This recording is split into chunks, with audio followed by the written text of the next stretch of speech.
A state of emergency declared in Ginoogaming after what's now being called a drug-related shooting. Good evening, I'm Haley Perot alongside Ryan Bonazzo. Thank you for joining us. One person is confirmed dead and another is in hospital following the shooting in Ginoogaming First Nation yesterday. There's nothing official yet from police on whether the two armed and dangerous suspects are still at large. However, there are some unconfirmed reports online that they have in fact been apprehended. The shelter in place has been lifted. The violent incident has prompted Anishinaabe Nation leaders to declare a state of emergency as they gathered for a justice forum here in Thunder Bay. Jessica Clement reports. Ginoogaming First Nation, along with other communities in Anishinaabe Nation, are calling on the federal and provincial governments to act on the growing drug, gang, and violence crisis in northern communities. This comes after a drug-related shooting in Ginoogaming on Wednesday that resulted in one person dead and the other in the hospital. My deepest condolences from our council for the loss of our loved one, our community member, who lost he lost his life yesterday to a violent crime in our community.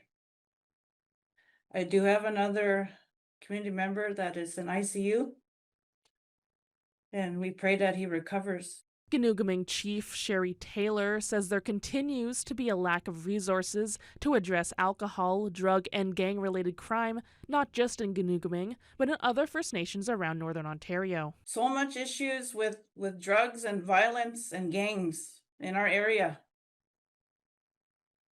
I have been working hard with the help of my council to try and resolve and to bring safety into our community.